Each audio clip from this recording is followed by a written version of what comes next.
kalau ada keturunan Nabi yang menyimpang, kemudian bodoh, tidak berakhlak, kemudian dipanggil Habib, yang dicintai apa dari dia?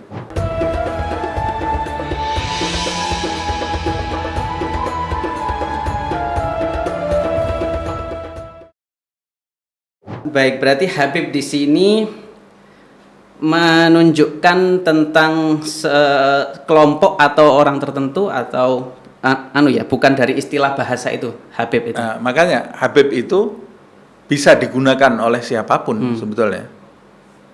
Bisa ditujukan kepada siapapun. Orang Arab ini manggil kakeknya ya Habib. Dia mau keturunan Nabi atau bukan keturunan Nabi, itu bahasa Arab. Nah, tapi para pecinta Nabi Muhammad SAW dan keturunannya memanggil keturunan Nabi itu dengan istilah Habib. Nah, itu yang lebih akrab di telinga penduduk Indonesia, di telinga kita. Nah, walaupun panggilan untuk keturunan Nabi itu sebetulnya bukan cuma Habib saja. Bukan cuma Habib. Jadi mengalami beberapa perubahan gitu ya.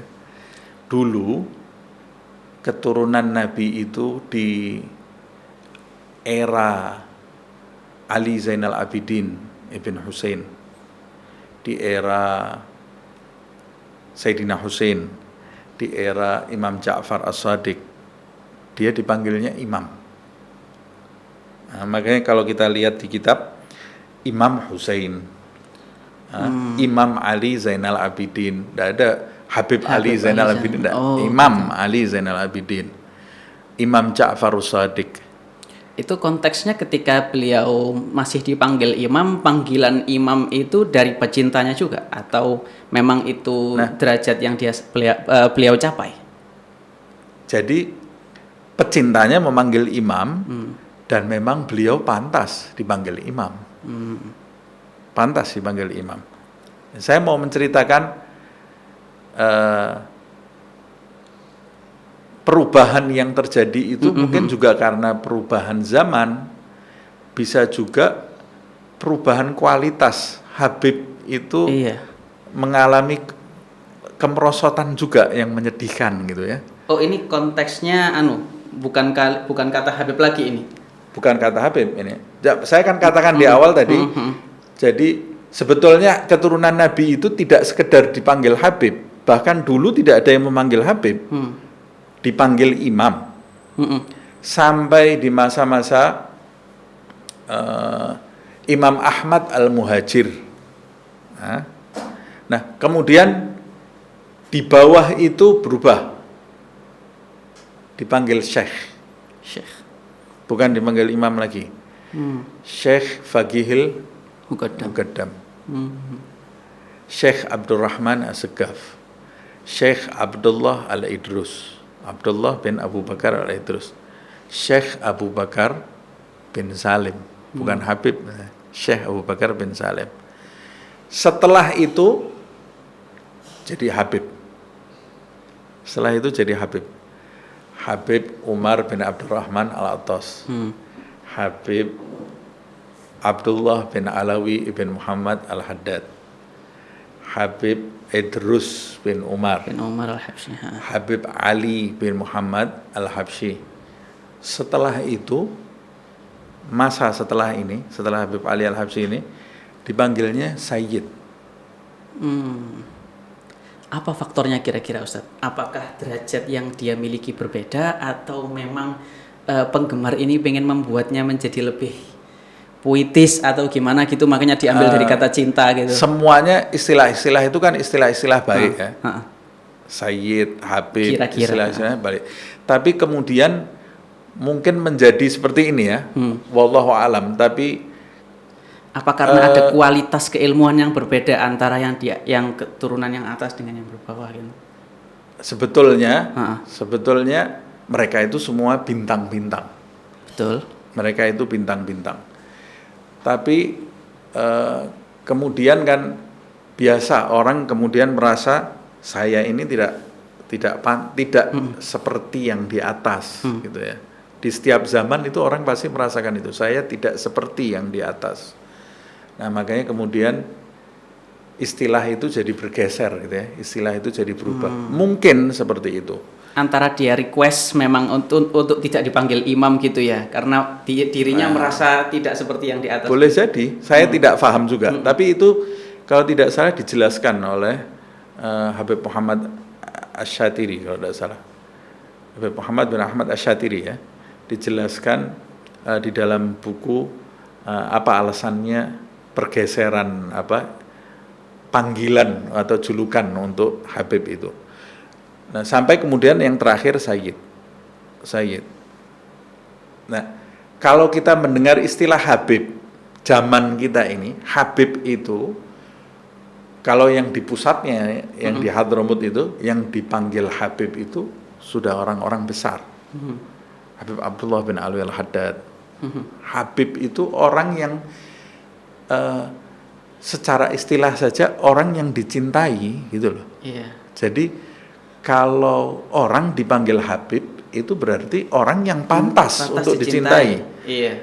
Nah, cuma kan kita Sekarang tahu sendiri kita mengetahui bahwa keturunan Nabi itu tidak seperti Nabi, tidak maksum. Dia bisa bodoh, tidak berilmu, walaupun nasabnya tetap bersambung ke Nabi Muhammad SAW. Sebetulnya dia punya gen yang baik, tapi dia tidak memanfaatkan itu. Dia bisa bodoh, dia bisa sesat. Dia bisa sesat juga kalau dia tidak mengikuti jalan hidup yang benar, ya dia bisa sesat. Nah, kalau ada keturunan Nabi yang menyimpang, kemudian bodoh, tidak berakhlak, kemudian dipanggil Habib, yang dicintai apa dari dia? Yang harus dicintai, ya dicintainya setidaknya karena nasab.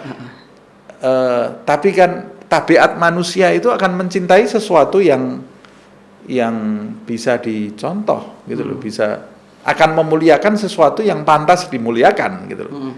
Nah, Habib itu berkaitan dengan itu, kemuliaan itu.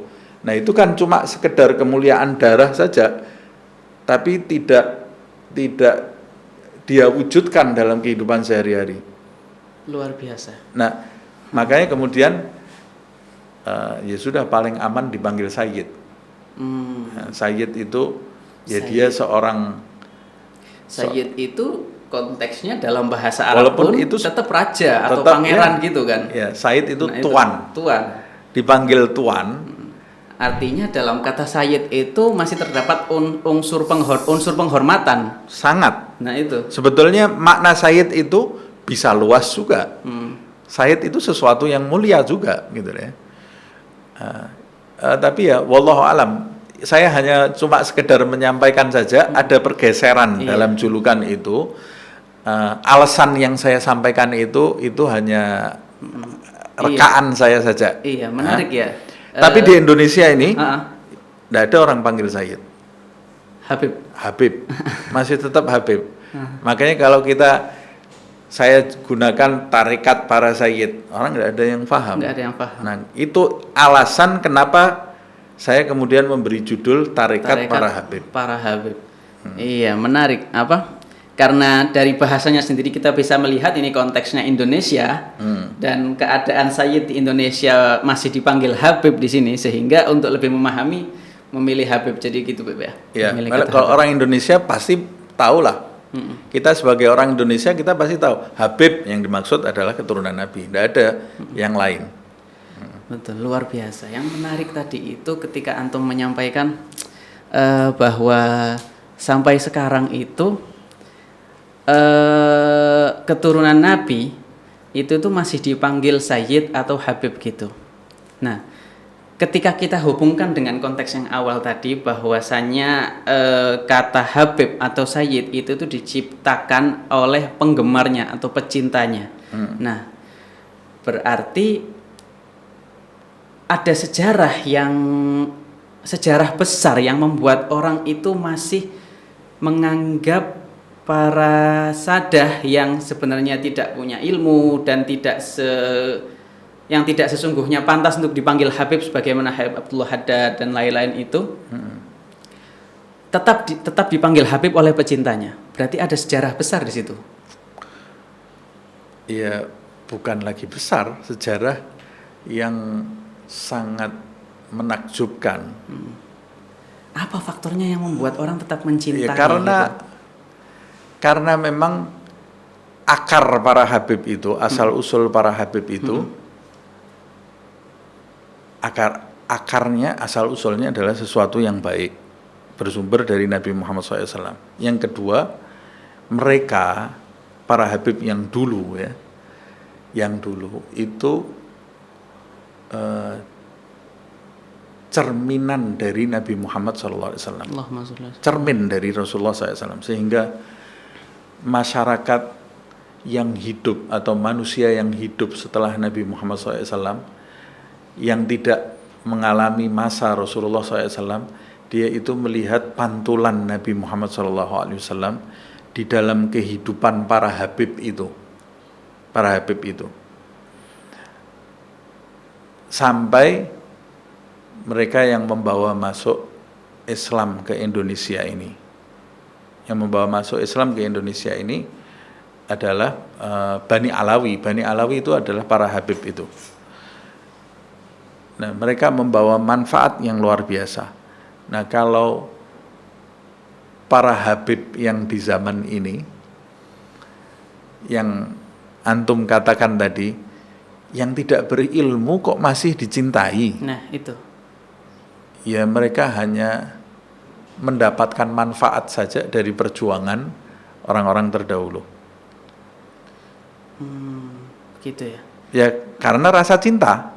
Kembalinya lagi karena rasa cinta. Kalau orang tidak kenal, tidak akan timbul rasa cinta itu. Tapi karena sekelompok orang ini kenal dengan perjuangan kakek-kakeknya, dan ujung-ujungnya kan itu perintah dari Nabi Muhammad SAW. Perintah mencintai itu tidak ada syarat kan? Di dalam hadis yang saya bawa tadi, perintah mencintai Ahlul Bait, yang dimaksud Ahlul Bait itu kalau di dalam pengertian Ahlus Sunnah wal Jamaah, yang dimaksud Ahlul Bait oleh Rasulullah di dalam hadis itu adalah Ahlul Kisah dan keturunannya. Dan itu tanpa syarat. Nah, dia orang yang baik atau dia orang yang buruk harus dicintai. Tapi, ada tapinya. Cara mencintainya bagaimana? Sebetulnya secara umum kita ini diwajibkan mencintai umat Nabi Muhammad enggak? Diwajibkan? Tidak. Wajib ya? Iya. Kita ini umat wajib. Nabi Muhammad, bukan Nabi Muhammad. Bukan, kita wajib mencintai. Ya saya boleh sebut itu wajib, sebab Nabi Muhammad SAW itu sampai bersabda, la yu'minu ahadukum hatta yuhibba li akhihi ma yuhibbu li nafsihi. Ya. Tidak sempurna iman seseorang di antara kalian hingga kalian mencintai untuk saudaranya seperti yang dia cintai untuk dirinya. Berarti kan kalau tidak sempurna iman kita sampai kita menginginkan kebaikan untuk saudara kita seperti kebaikan yang kita inginkan untuk diri kita. Kalau tidak, kita tidak sempurna. Berarti cinta itu wajib. Kalau tidak, iman kamu tidak sempurna. Iya kan? Yeah. Nah, mencintai itu tanpa syarat atau dengan syarat? Tanpa syarat. Tanpa syarat. Siapapun umat Muhammad SAW harus kita cintai. Iya. Wajib kita cintai. Tapi kan cara mencintai kita berbeda-beda.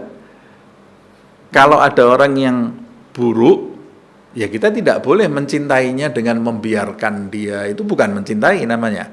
Kalau dia berbuat salah, ya harus kita ingatkan. Sama seperti itu juga dengan Habib. Kalau kita cinta betul terhadap seorang Habib itu menyimpang dari jalan Nabi Muhammad SAW, harus kita tarik menuju kepada jalan kakeknya Muhammad SAW. Nah, seperti itulah yang dimaksud dengan mencintai yang benar. Nah, kalau yang dimaksud mencintai itu dengan membiarkan Habib itu seakan-akan dia ini punya free pass di bumi ini, bisa melakukan apa saja, berbuat kerusakan, memecah belah umpamanya, itu bukan cinta namanya, itu kamu menjerumuskan. Kita kalau cinta dengan anak kita salah, kita ingatkan enggak? Kita ingatkan. Itu namanya cinta. Nah begitu juga cinta kepada siapapun, Ya, berarti termasuk ini juga cinta kepada Habib. Berarti ini yang terkait masalah Habib yang dia berbuat kerusakan itu, apakah itu pesan untuk para pecintanya atau ke sesama Habibnya? Semuanya, Semuanya. terutama Termasuk pecintanya.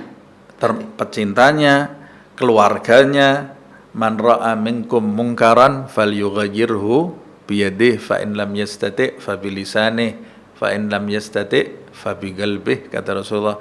Siapa di antara kalian yang melihat kemungkaran itu segala sesuatu yang tidak pantas dilakukan di hadapan, di kerajaan Allah Subhanahu wa taala. Siapa di antara kalian yang melihat, bukan katanya ini ya, yang melihat kemungkaran, maka hendaklah dia merubahnya dengan kekuasaan yang dia miliki jika dia punya kuasa. Kalau tidak punya kuasa, dengan nasihat yang baik. Kalau tidak punya nasihat yang baik, minimal berdoa atau hatinya mengingkari perbuatan itu. Siapapun itu, mau Habib, mau non Habib, mau anak kiai, mau anak siapapun, tidak ada hak khusus dari Allah Subhanahu wa taala untuk melanggar perintahnya. Makanya sampai Nabi Muhammad SAW itu di dalam sabdanya mengatakan, kalau andai kata umpamanya Fatimah putriku mencuri, padahal Fatimah ini mungkin bisa saya katakan Tidak mungkin berbuat itu. tidak mungkin dia berbuat seperti itu. Pastilah kalau Fatimah. Tapi yang mau saya katakan, Fatimah ini mungkin orang yang paling dicintai oleh Rasulullah SAW. Sampai Nabi sendiri mengatakan, Fatimah bid'atun minni. Fatimah itu bagian dari aku. Siapa yang menjadikan dia bahagia, menjadikan aku bahagia. Siapa yang menjadikan dia murka, maka menjadikan aku murka. Yabsituni may yabsituha, wa yaghbituni may yaghbituha, kata Rasulullah SAW. Tapi Rasulullah di dalam sabdanya mengatakan, kalau andai kata anakku Fatimah itu mencuri, maka aku akan potong tangannya. Aku sendiri. Ya, Rasul mengatakan, aku akan potong tangannya. Jadi hukum itu harus ditegakkan. Islam itu datang dengan rahmat dan cinta. Tapi Islam itu adalah agama yang membawa konsep keadilan. Bukan sekedar cinta, tapi adil. Kalau cuma cinta, itu bisa menjadikan orang keblinger tadi itu ya. Karena cintanya yang menggebu-gebu, bisa salah dalam memahami, kemudian melindungi perbuatan mungkarnya. Padahal perbuatan mungkar itu tidak boleh dilindungi. Tapi Islam itu membawa keadilan. Yang salah harus dihukum salah, yang benar harus didukung. Iya, luar biasa. Dalam cinta pun harus ada filternya ya. Harus adil. Karena memang apa ya? Cinta itu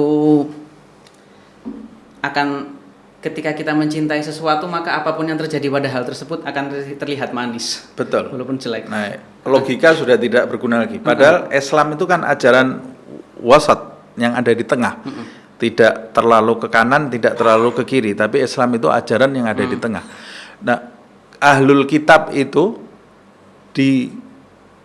oleh Allah Subhanahu wa taala dikritik di dalam ayat itu. Kesalahan mereka diantaranya kan yuharrifunal kalimah, merubah kalimat. Maksudnya merubah kalimat di situ yaitu menjadikan ajaran agama Allah yang harusnya ada di tengah, karena mereka tafsirkan dengan salah, menjadi berat sebelah. Ajaran kalau sudah berat sebelah, itu kekacauan di mana-mana, akan timbul kekacauan. Nah, Islam itu ajaran yang di tengah. Oh iya, paham. Baik. Sebenarnya masih muncul banyak pertanyaan saya, karena apa ya, pembahasan tentang hub ini tidak akan ada habisnya gitu. Betul, betul. Nah itu. Nanti kita akan bahas di dalam bab per babnya, semua berkaitan dengan itu. Nah, satu, ini buku ini sebetulnya buku ini di dalamnya isinya cambuk bagi para habib. Cambuk bagi para habib. Jadi peringatan untuk para habib. Nanti itu akan kita bahas. Baik. Tapi tidak menutup kemungkinan yang selain habib pun untuk mengikuti, untuk membaca buku ini dan untuk mengikutinya. Sebab cambuk untuk para habib itu secara khusus dan secara umum untuk semuanya. Bisa dijelaskan sedikit sekelumit mungkin dari secara general bab per bab dari buku ini nih? Kerusakan umat manusia di dunia ini adalah tanggung jawab para habib. Kalau habib itu rusak, maka akan menjadikan umat manusia di sekelilingnya juga rusak. Jadi untuk memperbaiki umat manusia ini, nomor satu yang harus kita tuju adalah memperbaiki keturunan Nabi Muhammad SAW, memperbaiki para habib.